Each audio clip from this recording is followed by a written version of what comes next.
Good afternoon guys. Ngayon ay gagawa tayo ng yellow cucumber soup. Ito guys. Ang una natin gagawin guys, magpakulo muna ako ng tubig na 8 cups nito guys. Ito. Pakuluin natin dyan, then ilalagay ko mga ingredients. Hiwain muna natin guys ang mga ingredients tulad nito. Ito lang naman hiwain natin guys. Yan guys, nilagyan ko na ng 8 cups of water. Ngayon, pakuluin na natin guys. Yan. Wait natin kumulo guys. Then, lagay natin ang mga ingredients. Yan guys, nalinisan ko na ito. Ipakulo, i-blanch natin muna ito guys. Ang pulong tubig sa liit lang, i-blanch lang. I-blanch natin para mawala ang mga dumi niya sa loob ng pork. Sablit lang.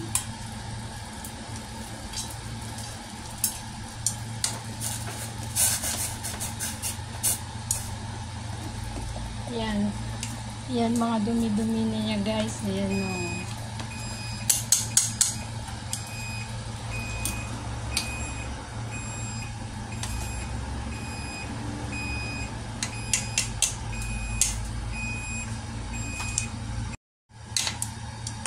Ngayon alisin natin guys kasi ayan ang mga dirty niya, yung mga dumi-dumi. Ayan na ito.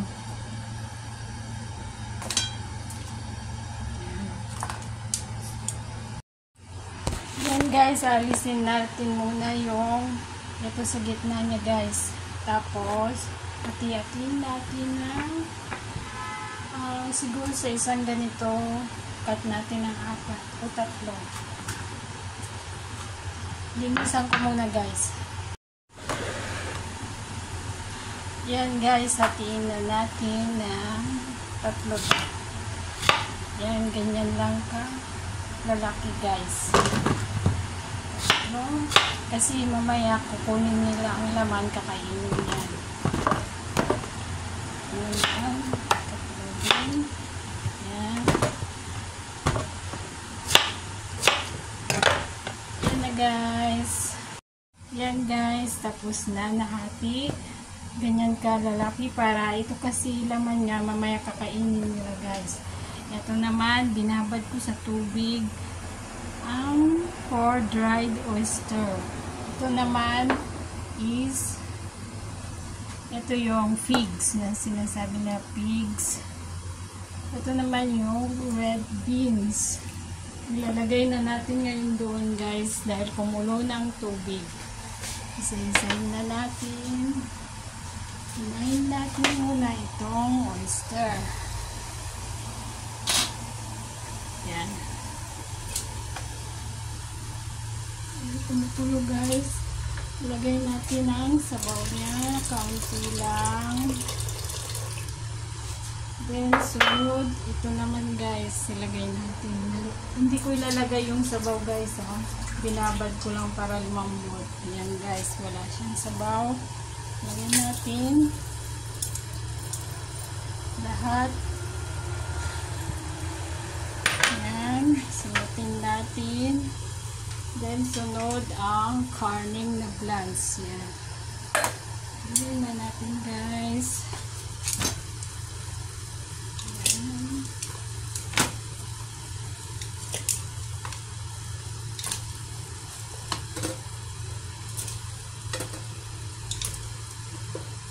Then, takpan natin muna. Pakuluin natin ng konti. Then, ilagay natin ang cucumber, guys.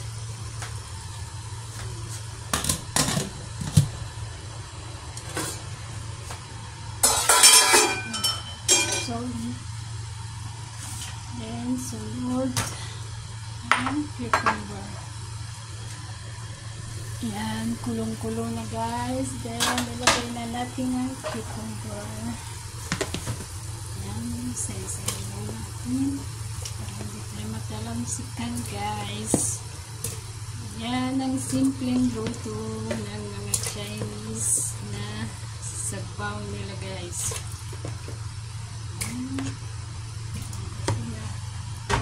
Tingnan natin ang nasa loob na guys. Ganyan na. Ang sabaw. Ayan. Pakuloyin natin ng 30 minutes guys. Then, after 30 minutes, ilalagay ko dito sa lagyanan lang ito para pag kumainit pa rin siya guys, sarado, and then open lalagay ko mamaya guys. So, wait natin ng 30 minutes guys.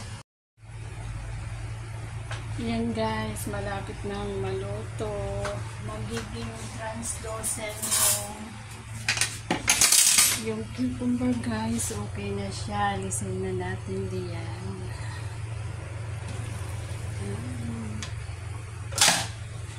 Ayan yung mga pigs ito guys. Isayin nyo lang para yung lasa niya lalabas. Isayin natin. Mainit. Ayan. Ayan na siya guys. So, magiging translucent na siya. Malapit ng maluto. Isayin lang natin yung mga pigs. Matamis to guys eh. Para siyang bayabas. Yung style niya.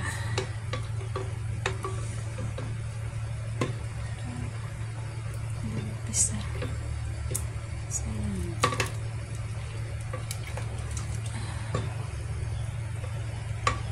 guys, naging brown na yung sabaw niya kasi yung beans at saka cucumber. Malasa na yan guys. Ganyan na siya. Ganyan na ang sabaw. Init na.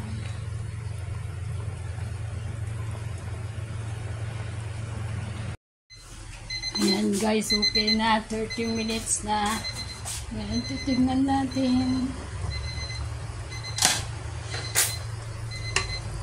Ayan. Translucent na guys. Ito na yung fork. Yan, ilalagay na natin sa kanyang lalagyanan guys.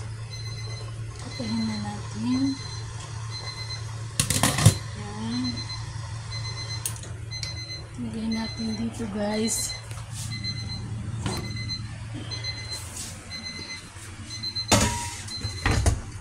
Yan. Yan guys. Then takpan na natin para mainit pa rin siya. Yan guys, ang nagtatapos ang ating vlog ngayon. See you in my next video. Please like, subscribe, and share guys. At saka salamat sa walang sawa niyong panunood ng aking mga video kahit kaunti lang kayo guys. Salamat ulit. Bye bye. God bless us all. Bye.